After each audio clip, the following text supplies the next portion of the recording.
भाई दूर तो सबको बोल। मोदी हटाओ, बचाओ। मोदी सरकार मुर्दाबाद, मुर्दाबाद मुर्दाबाद। आबू हासिम हल्ला बोल, हल्ला बोल, हल्ला बोल, आबू हासिम हल्ला बोल, हल्ला बोल, हल्ला बोल। पेट्रोल के दाम नहीं चलेंगे, नहीं चलेंगे, नहीं चलेंगे, पेट्रोल के दाम नहीं चलेंगे, नहीं चलेंगे, नहीं चलेंगे, रसोई गैस के दाम नहीं चलेंगे, नहीं चलेंगे, नहीं चलेंगे। सब्जी मार्केट महंगी है, महंगी है, महंगी है, दाल रोटी महंगी है, महंगी है, महंगी है। मोदी सरकार मुर्दाबाद। शहर समाजवादी पार्टी के तमामी कार्यकर्ताओं के साथ आज हम इस मुहिम को लेकर आए जो मोदी सरकार ने सस्ती दारू महंगा तेल ये जो पूरे देश में मामला चल रहा है।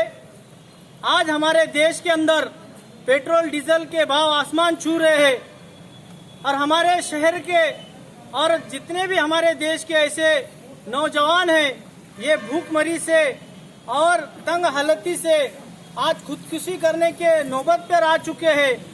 लेकिन हमारे जनाब आबू हासिम आजमी साहब जिन्होंने पूरे महाराष्ट्र भर में पूरे देश भर में ये तहरीक चलाने का प्रोग्राम रखा था कि जिस तरह पूरे देश के अंदर ये जो मोदी सरकार ने ये खेल रचाया है, ये जो आम जनता को मार रही है, चाहे वो नोटबंदी के सिलसिले से लेकर तो हमें दवाखानों के अंदर नंबर लगाने से लेकर और ये कोरोना महामारी के अंदर पूरे देश भर के अंदर कम से कम आज 13 से 14 महीने हो चुके हैं और पेट्रोल डीजल के दाम आसमान छू रहे हैं और हमारे जो मजदूर है उनकी मजदूरी नहीं बढ़ाई जा रही है, जो इकोनॉमी है वो गिरती जा रही है।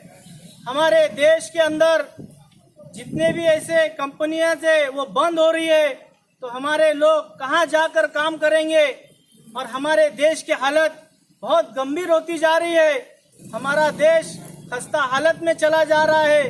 हमारा देश यहाँ तक के पूरा देश के हर नौजवान पे कर्जा हो चुका है और हमारे देश के अंदर ये मोदी सरकार के भाजपाई लोगों ने जो खेल रचा रहे हैं, देश भर के अंदर इनकी कंपनियां बढ़ रही है, इनके बड़े बड़े प्रोजेक्ट चल रहे हैं, लेकिन जो मर रही है वो आम आवाम है जिनको खाने के लिए आज उनके घरों में पैसे नहीं है, खाने के लिए अनाज नहीं है, दवाइयों के लिए पैसा नहीं है और पेट्रोल डीजल के दाम बढ़ते जा रहे हैं। आज हमारे देश को ये मोदी हटाओ और देश बचाओ ये मुहिम चलानी चाहिए ताकि हमारा देश बचा रहे। इस मोदी सरकार को जल्द से जल्द हटाना चाहिए। मोदी सरकार ने तो अभी इस्तीफा दे देना चाहिए ताकि हमारा देश बच जाएगा।